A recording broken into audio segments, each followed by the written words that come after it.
Well, hello, everybody. Happy Thursday. Welcome back to Aquarius Rising Africa. And yeah, we've been having a few shenanigans, fun and games in the background with technical issues. So, for a New York minute, I thought that we might not be able to do the show tonight. But it seems to be sorted. So, let's hope that that stays up. Nice to see everybody in the chat. All my wenches with wrenches. Yeah, you girls rock. Thank you so much for being here. And of course, we have again with us this evening Dr. Dennis talking about the return of Babylon. All I know, there's a lot of Babylon going on around us right now, yeah? Discernment is the name of the game. But anyway, before we get Dr. Dennis on tomorrow, Friday, Chris Latera at 7 o'clock, which is half an hour later than now, talking about the connection between MK Ultra and BDSM. Mm, very, very interesting indeed. I learned a lot through my conversations with him, that's for sure. Um, Saturday, Jerry Marzinski. Sunday, book club with Jesse again, and of course the Sunday loop as well. Okay, guys, without any further ado, Dennis, how are you? Hello. All right. How's everything going Yeah, on your end? That's well, very good. happy to be making the show today because, gosh, there's been I don't know what was going on earlier on, but we seem to have reconnected, and yeah, we are. So, welcome. Nice to see you. How's your week been? Well, it's been busy as always. We're going into October, and that's my busiest month. So definitely things are picking up. Absolutely. But concerning what we're going to be talking about today, I have been very busy doing a lot of research into this, and the deeper shanty I get into the research of this, the more concerned it makes me. We are seeing things happening on a faster scale, a quicker, a more speedier scale than we ever have seen before. And that's what truly concerns me. We've got a lot to talk about today, definitely, but this is a period of time that we're entering that really uh, we have never seen the likes of it before. Absolutely. We are standing now, Shanty, on the very edge, the very precipice of war in many different ways. War that's coming at us from different avenues. And not only is it a physical warfare, but it is a mental warfare. It is a spiritual warfare. And it is physical too. It's physical in some ways that these, certain agencies out there are working against our bodies, not just our minds and our spirits, but against our very being, you know. And I was just reading today where, and it's really starting to bother me to think about this. They're coming out with a digital ID in Great Britain that will show a lot of your information. You can have it on your phone. You can carry it around with you in different ways. You can have it on jump drive, whatever. But it's a digital ID, and it will prove that you have a job, that you are a citizen, that you have a job, that you have so much. This concerns me in the fact that it's going deep into your very existence in many ways. It's finding out stuff about you. It's tracking you. It's keeping tabs on you. You absolutely, and I'm gonna tell this to everybody listening today. If you think you even have one little shred of privacy left, I've got bad news for you. We don't. It's gone. It is gone from us. It is taken from this world, definitely.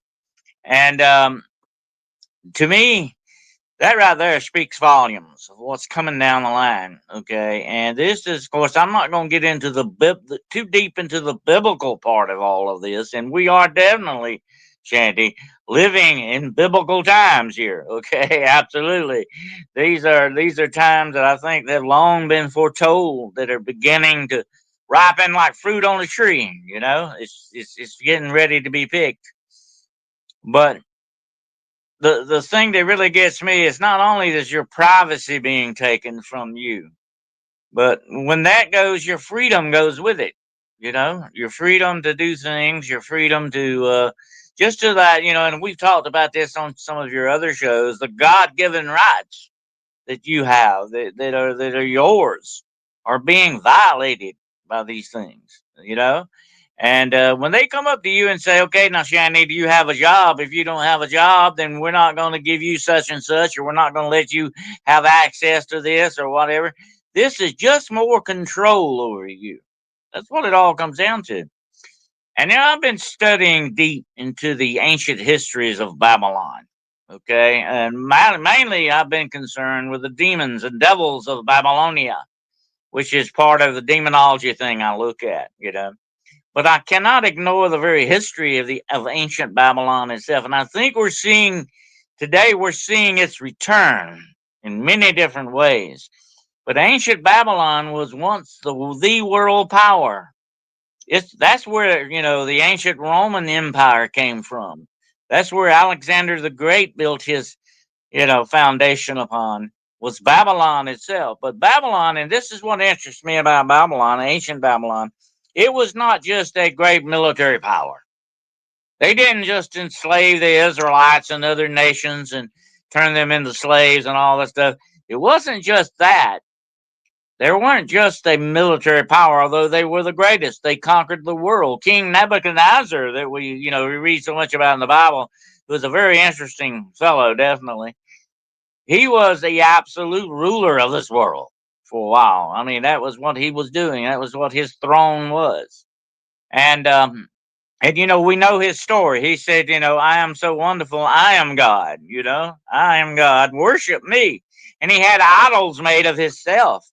And that's, of course, the biblical story. We won't get into that today, but it's one of my favorite Bible stories about Shadrach, Meshach, and Abednego. And by the way, a lot of people don't realize this. They were young men. They were probably about 14 or 15 years old, these guys were. Okay. They were teenagers. Okay. And Daniel was very young, too. Daniel might have been like in his early 20s. I like Daniel. He was a real cool guy. Okay. Because he was deep into, reading dreams and all this stuff. And he was a true prophet of God, definitely. And he was very young, too. So all this took place when they were young. But they were told, hey, you bow down to this idol or you die.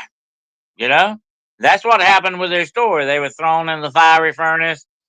Daniel was thrown in the den of lions, and all that. But I think one good thing we take out of this, and I talked about this on my show last night. I had a good show last night. If you missed it, folks, you need to go over there and check it out on Hunting the Shadows. I talked about the Golden Dome. The Golden Dome of prayer that we all need over us. And it is more essential now than ever before in the history of this world. But anyway, I'm not going to go there either. But check it out if you get a chance. But prayer is effective when you are you have a certain rapport with God, when you have a certain, relationship with Him. Your prayer can be very effective, and we're going to definitely need that. And that's what happened with Daniel and Shadrach, Meshach, and Abednego, and all the other people. Their prayers are answered. God kept them safe. So let's not lose sight of that today, because we're going into some dark stuff here, okay? Let's not lose sight of the fact that our God, who loves us beyond all measure, okay, can definitely keep us safe without a doubt, okay? No matter what the situation, whether it's a bunch of lions ready to eat you or a fiery furnace, whatever the situation is, God is more than able to preserve your safety, and not just the safety of your body, but your soul as well. Okay, your spiritual safety, which is very important. But we're being attacked, Shanty, on so many different levels today. And I mean, this would take a dozen shows to cover this, okay? Because it is so deep and so very volatile what's going on today. But I was reading today that there are they've uncovered the fact that there were Ivy League professors that are advocating armed revolt. Think about this a moment. Yeah. There's a civil war going on in my country, the United States of America, without a doubt. It's just a quiet civil war right now, but it's getting louder and louder as time goes. These people, Shanty, are actively pushing back against law and order. If you don't have law and order, my friends, you've got nothing but chaos. Civilization goes down the tubes. Okay, if somebody attacks you tomorrow, Shanty, and starts trying to assault you, you're not going to call your local neighborhood dopehead. I hope not. That's not going to get you anywhere. You want to call somebody in authority, somebody that can probably help you. Why are you fighting back against that? Why are you taking the criminal side more so than you know the right people on trying to be on the right side of the law? I always say, and it's very important. I want to say this before we get deep into this today. Okay, always, folks, as I can say this as a former policeman. Okay, always try to stay on the right side of the law. Okay, always try to be on the right side of the law, especially spiritual law. Okay, and we're gonna have to do a show one day, Shanty, on spiritual laws because they are very important. But our Creator gave us spiritual laws just like He did, regular laws and stuff like that. But the interesting thing about Babylon and all that, it was not only a military power, but it was also the hub of commerce. It was where, economy took place, definite, and trade and buying and selling and all this stuff. All of this was tied into Babylon. You didn't, back in the old days, you didn't trade, you didn't have a business without being, connected to Babylon. That's just the way it went. And that's why Babylon, it has such a very distinct position in biblical prophecy. And I've got bad news for you. I think Babylon is coming back, and I think it's in the United States of America, is Babylon. I think if you live in the United States, you're living smack dab in the middle of Babylon, and you just don't know it yet because look at all of these trade agreements that are being made. Look at all these tariffs that are being put out and all that. The United States is stretching out now more than ever before into all the different economies of the world. Okay, more so than ever before. Trade is becoming more and more the focus.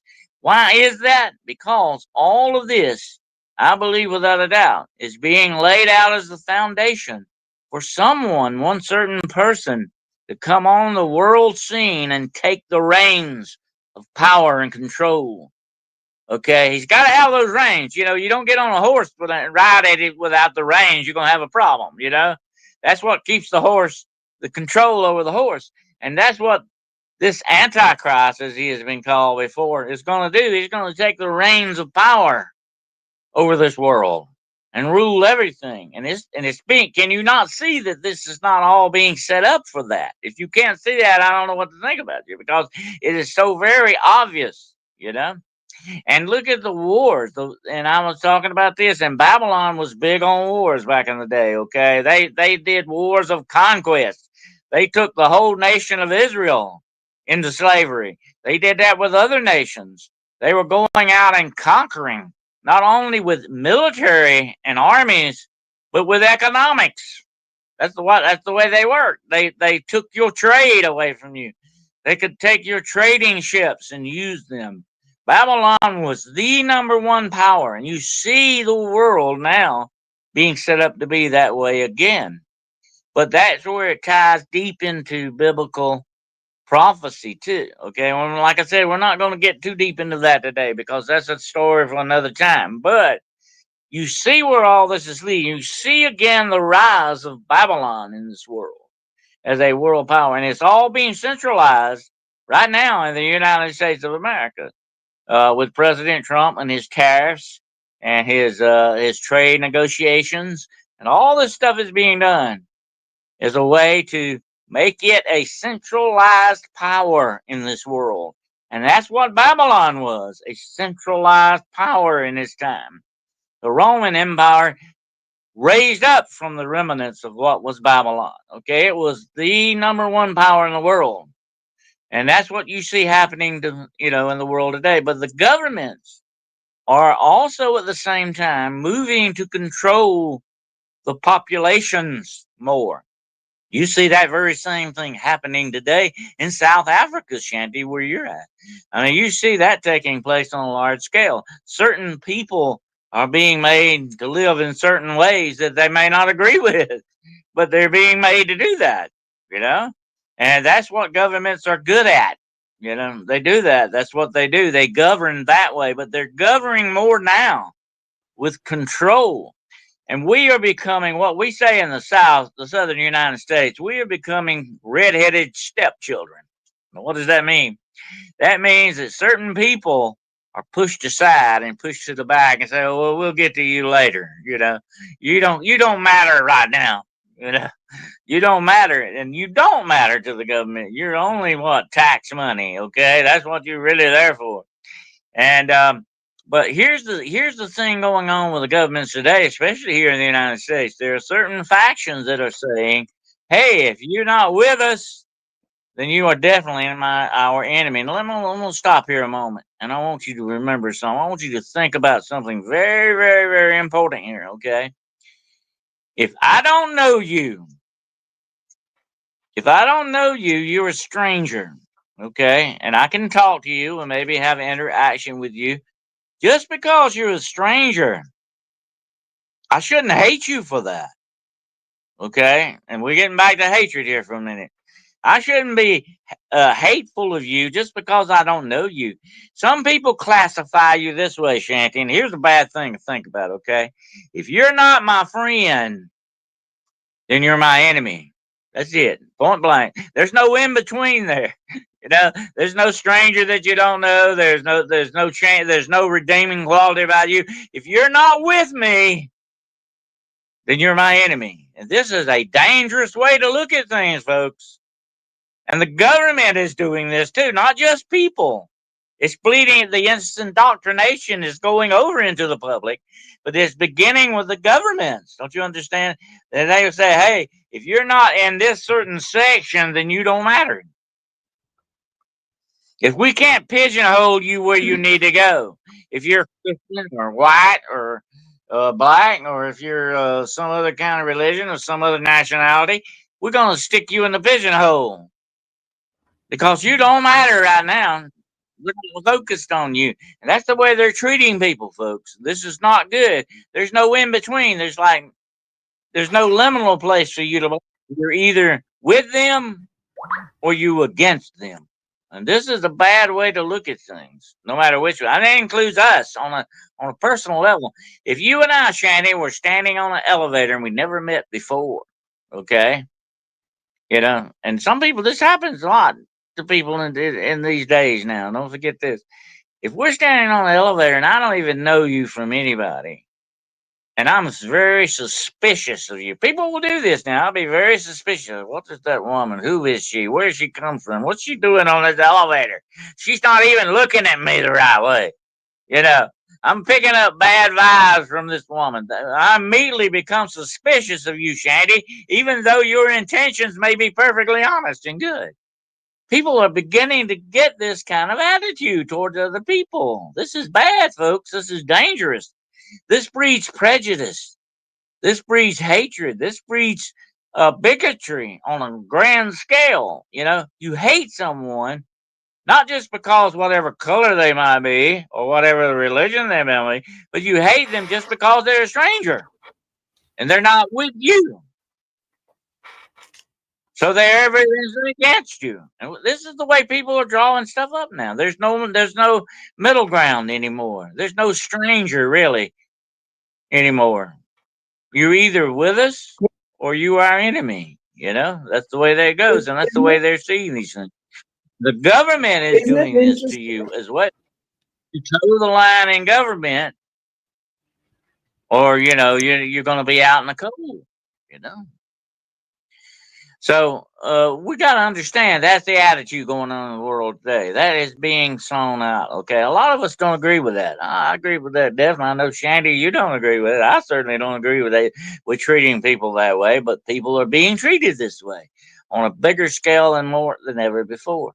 And then you've got other factors that we got to look at here. Okay, I'm just throwing you. I'm not going to give you my opinion on all this stuff today. Okay, I'm just throwing some of this stuff out to you for you to think about.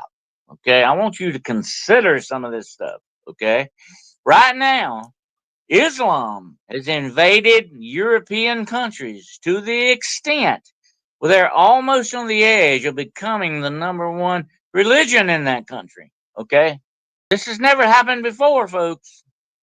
Islam, these immigrants that are coming in, they're bringing Islamic religion with them. It is becoming some of the top religions in these worlds, like Great Britain, in these countries like Great Britain, like Germany, Spain, and all that, Islam is becoming a factor of power in these countries. Look at them. They're rioting in the streets right now, even as we speak, pushing for the rights of Palestine and all these other places.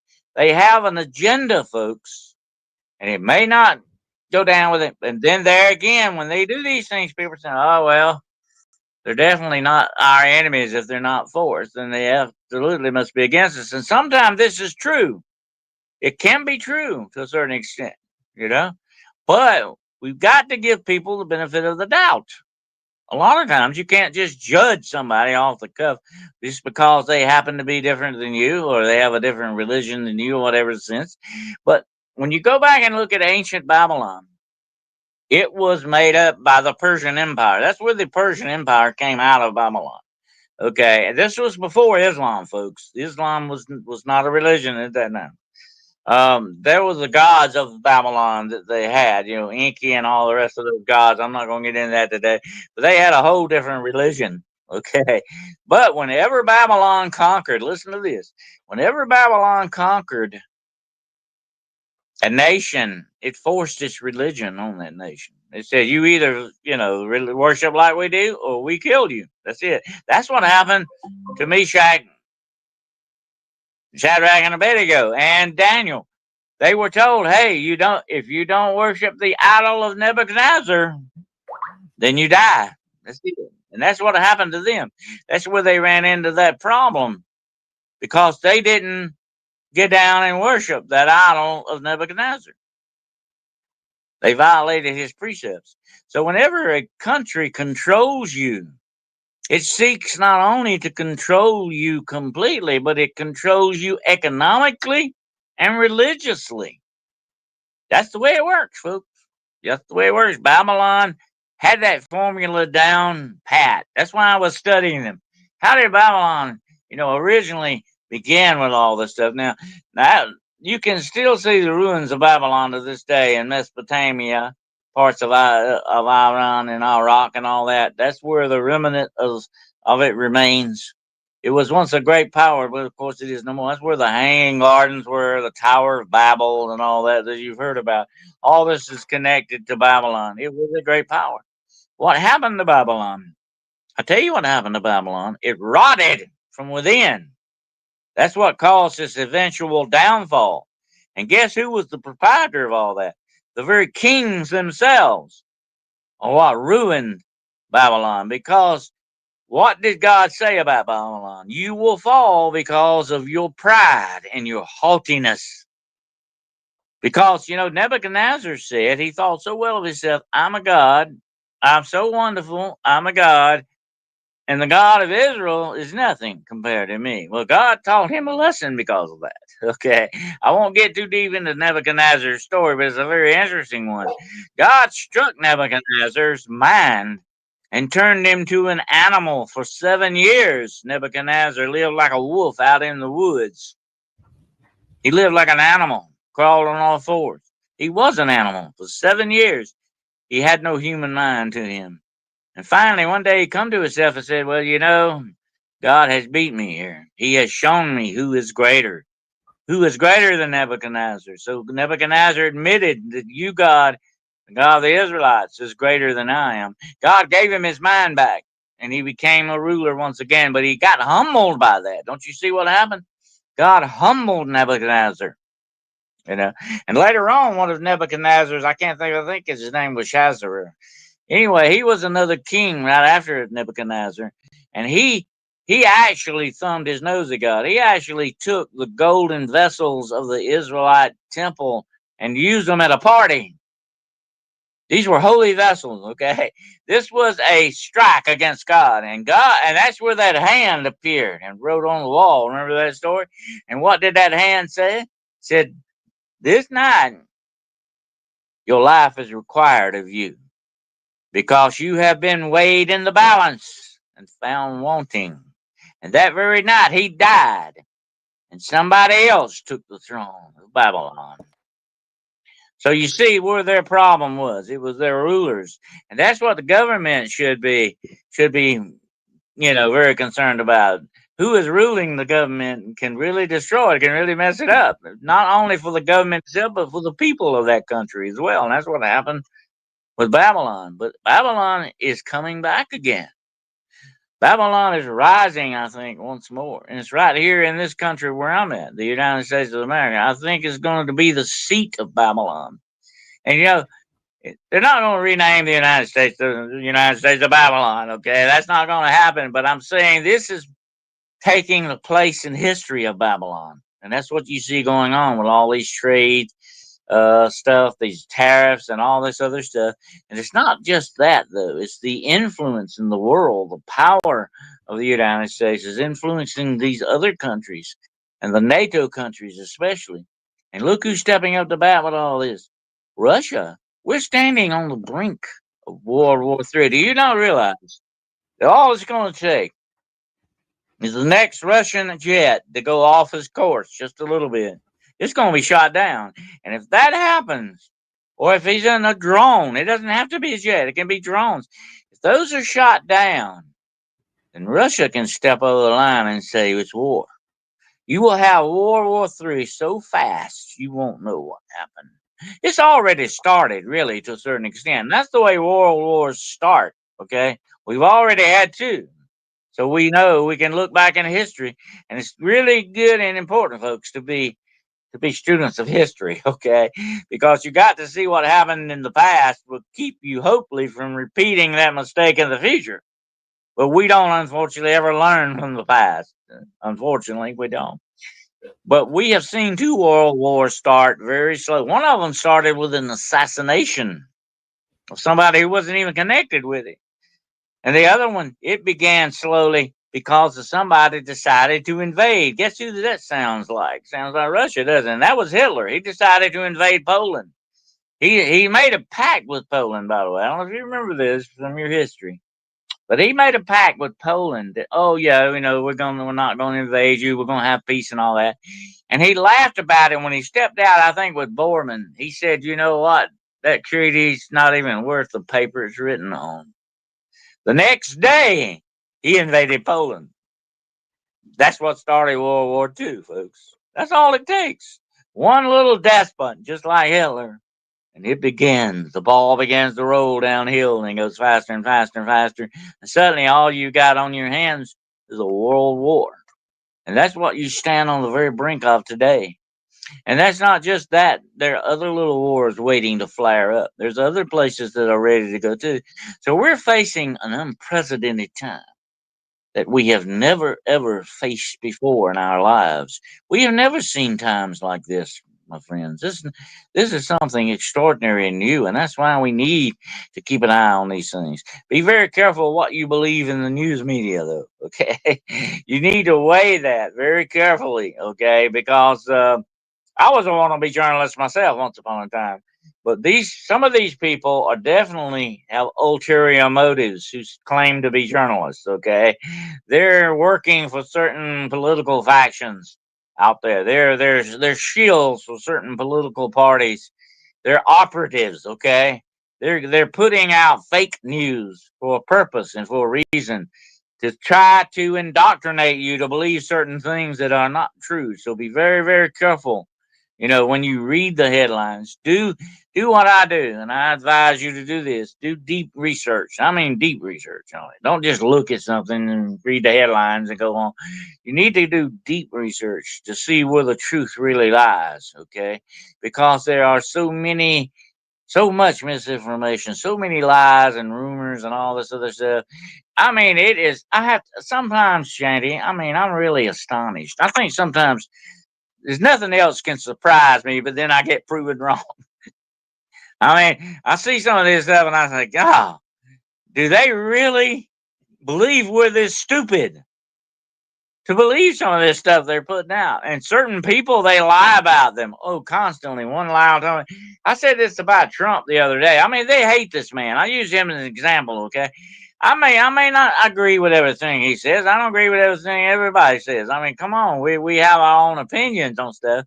But they actually hate this man so much. They manufacture lies on a grand scale against him. Let me say this about him, okay? And I'm not taking sides here. If Trump came out tomorrow with a cure for cancer, they would have something bad to say about it. They really would, you know. They criticize what this man has for breakfast every day. How would you like to live under that kind of a microscope that's set against you? Those kind of lies that are being told against you, that's never good. That's not good for nobody. I don't care who it is. Some of that may be honest, okay, truth, but a lot of it is very obvious to see. It's manufactured lies. And that's why we need to say, hey, I know that's a lie. Don't insult my intelligence. This is just my own opinion, okay?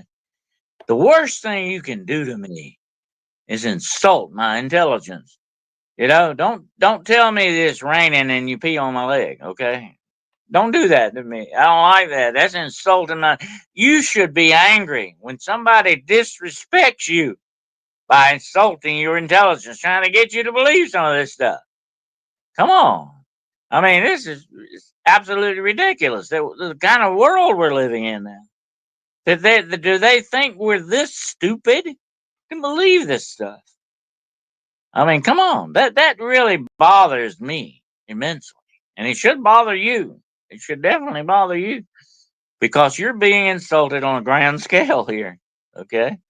And I mean, what if I were to come out tomorrow and tell you that your pet cat's made out of green cheese? Are you going to believe that? I mean, come on.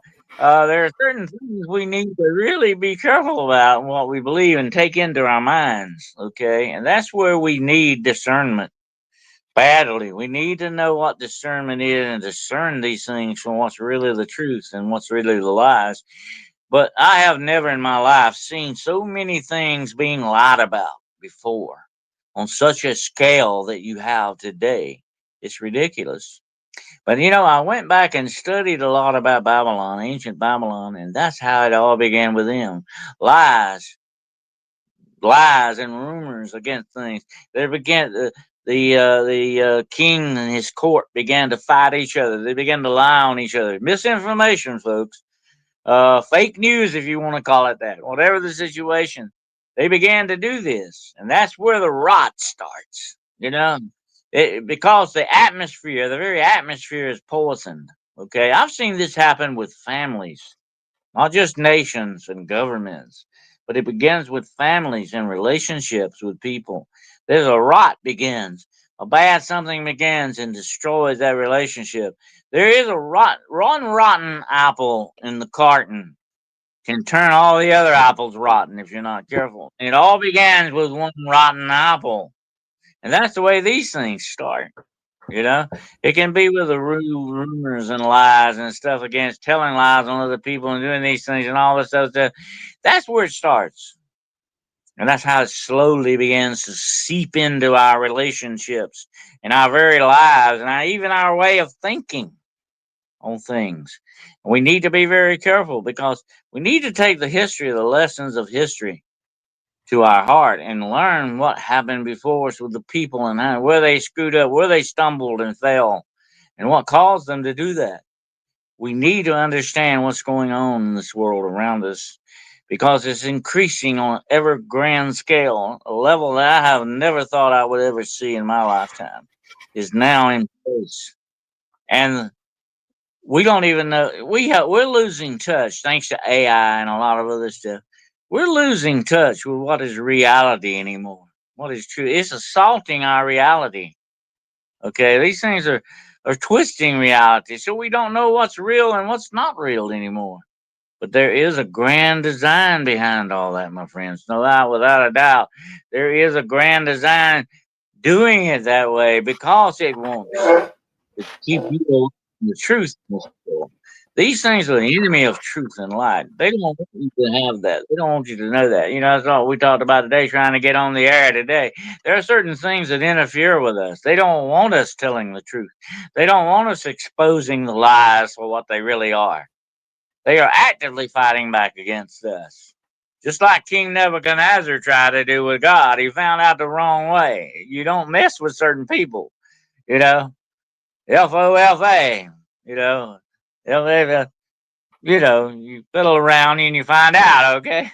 Uh, there's certain people and certain things you don't mess with, but hey, you pay the price. And here's the sad part of it all, Shandy, to me. And I'll tell this to everyone out there listening. The sad part of it all, when you try to stand up for the truth, when you try to speak up for what's right, when you try to tell the truth, that's when they really want to slap you down. That's when they really want to push you down and push you out of the way and make you with that red-headed stepchild I talked about earlier. That's what will really get you there when you try to stand up for the truth and you say, "Hey, that's not right," you know, that's not right. That's wrong. When you say that, oh, they really will begin to attack you then. They will attack your reputation. They will try to assassinate your reputation, okay? They will do things against you. They will try to destroy you when you speak up for the truth. So you better be ready for that. Okay. You need to get the mindset in place for that. And I've talked about that warrior mindset so many times before. That warrior mindset you gotta have. You need to you need to start thinking about pushing back against them because that's what they're gonna do to you. They're gonna try to destroy you when you speak up for the truth because they are enemies of that. Don't you understand? They are enemies of truth and light. They're not going to put up with that. So be ready for it, my friends. When you stand up for the truth, be ready to pay a price for it. Okay? Because, you know, and Shanny and I talked about this before with certain podcasts are shadow banned for telling the truth. You know, they don't want us to tell things about them and things that we know and things like that. We just gone through an epidemic that had so many lies and so much misinformation involved, and we didn't know what to believe anymore. Certain things you got to wear that really didn't even help you at all, but they wanted you to. You know what? A lot of that was psychological. That's the way they worked on you. They start sort of a psychological type of a battle against you. They got to get you to believe things that are not true. This is all comes down to their point of control over you, and that's what happened with Babylon. And you see it rising again in the world today. I hope I'm wrong about the United States of America being the next Babylon. I hope I'm wrong about Babylon returning again. I don't want to see that, but hey, it doesn't look good. The signs, just like you look on the horizon, you can say, there's a storm coming. I can see it, it's coming. And I see that. I see that on the horizon. Things are coming, things are taking place faster than I ever thought possible. And that's what concerns me again. People, though, and here's one thing that really bothers me. People are saying, that doesn't bother me. I'm not worried about it. I want to see what kind of game I can play on my, phone, or I want to do this, I want to do that. They're not getting concerned with this stuff. They're becoming complacent with it. And that's not good because you need to know what's going on around you. And I've said this many times on my own show. Your need of knowledge is becoming the number one thing in your life to ensure your survival. If you don't know certain things, you're gonna, be left at a very big disadvantage. So it's very, very important that you keep your eye on all this stuff. and see what's going on. Look at the riots. Why are they taking place? Who is funding this stuff? We talked about that before. Who is putting the money behind this? You got to start asking questions, folks. And when you ask, it's not enough to ask the questions. It means you got to also look for the answers. You got to actively seek those answers, about what's going on in the world today. I don't want to paint this all as a bad, evil thing that's going on, because there's a lot of good stuff in the world. Definitely, we're finding a lot of things that are good about AI and other things like that. But on the other hand, this darkness is definitely there, and we would be foolish, very foolish, to ignore the signs that are out there that are taking place around us. The very change of not only the economical situation, but the social ramifications of it all. When did it become fashionable to go to a riot? What did they do? Did they meet in groups and say, "Well, tomorrow night now we're going to go riot on 34th Street, and you need to be there and bring a snack. Okay, don't forget to bring your snack." Or do they get together and have these meetings? Or somebody giving them money to do that, or somebody giving them instructions to do these things? You gotta wonder, folks. Okay, you gotta wonder what's going. And here's another thing: I see these people riding out. Do they not have jobs?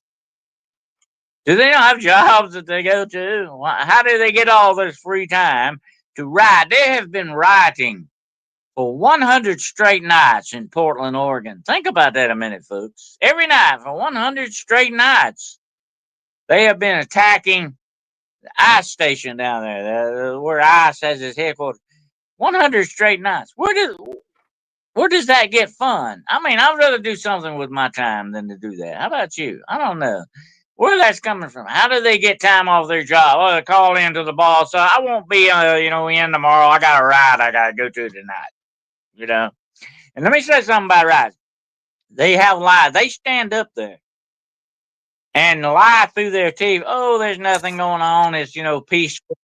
It's a peaceful protest and all that. Well, let me say something, okay? As a former law officer, let me say this. When your protest turns violent, it's no longer a protest. That's a riot. That's against the law. That is a criminal act. And if you stay there, I don't care if you still holding your peacefully holding your sign. You're stupid. You need to leave and go home, because your protest has already been messed up. Don't you understand that? And if I were out there trying to protest and try to have my voice, and you come in and mess my protest up, I'm not gonna like that. I'm not gonna buddy up with you because of that. I would hope you wouldn't. Because those people are trying to silence you just like the people you're protesting against. Okay? So be very careful who you get in bed with, my friend. It may not be who you want to spend the night with. Okay? It may not be, it may turn out good for you. Okay? And when you get into, and I want to say this in closing, okay, when you get into the story of Babylon, you gotta look at the whore of Babylon. Okay? Who is the whore of Babylon? The whore of Babylon was definitely the social economical system of Babylon. Okay? Now you look at a prostitute, she's a businesswoman.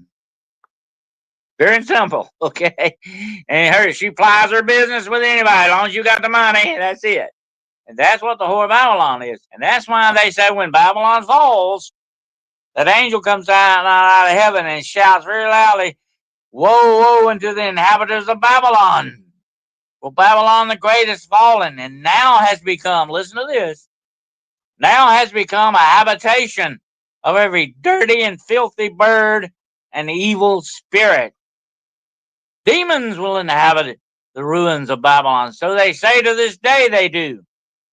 You see that, matter of fact, you see that at the beginning of The Exorcist, when that priest is in Iraq, and you see that picture of Pazuzu, that statue of him standing over there. That's Babylon, folks. He's a demon of Babylon. He's been around a long time, by the way. Okay, he's a demon of Babylon. They say to this day that the ruins of Babylon are haunted by these devils, and that weird things happen when you go to see these. I would not be surprised a bit, because that's what happened to Babylon. That's what happened to the religious section of Babylon. It went into this darkness. immensely. And that's why you have the demons and devils of Babylonia. They were definitely in there, and so were their gods. Their gods were a group of gods that were really messed up in some ways. I won't get into that here. It's very interesting research, though. If you ever decide to look it up, check it out. It is very, very interesting. But in closing, let me say this about Babylon, and just keep your eyes on the news. Keep watching, okay? But be discerning. Be discerning. Don't take everything for what you hear it is and weigh it against the other factors. And the best way to do that is two ways that you can approach this. You look at the patterns in the news. If one thing leads to another and so on, these patterns can tell you stories, okay? And another way that you got to keep an eye on the news is compare it with other ones, with other pieces that you hear. What did this reporter say about that? And what did this? And find out what their ulterior motives may be behind that. Okay, when you read a news item, don't take it at face value. Check it out very carefully and closely, because nowadays they're not just reporting the news; they're making it. There's a big difference. They're creating the news. They're not reporting it. If I were a true journalist, I just tell you what happened. Okay, I report on it. They are actually guiding you to believe certain things. They're creating the scenario. They're not reporting on it. That's not a journalist, my friend. That's propaganda. That's propaganda on a scale that the Nazis would be proud of. Okay, and that's what you see taking place in the world today around you right now. This very thing that they're doing, they're creating the news because they want you to believe a certain way. They want you to believe a certain thing that a certain political party wants you to believe, or to vote that way, or whatever the situation. Be very, very careful, because that was the number one sin of Babylon that caused it to fall, was its pride and haughtiness. They thought they were better and greater than anybody else in the world. And whenever you get that kind of an attitude, my friends, you're destined for a terrible fall. Something is going to come along, it's going to knock you way down. It happens every time. And that's what happened with Babylon. And what happened to Babylon is you can take that lesson and learn from the fate of Babylon. Be very careful. Don't get that prideful. Don't get to the point where you think you're better than your neighbor and somebody else next to you, or whatever the situation. Don't get to that point, because that was the number one sin of Babylon. And that is what doomed Babylon. And that will doom the next time Babylon rises again. That will be waiting. That will be its fate and destiny, that it will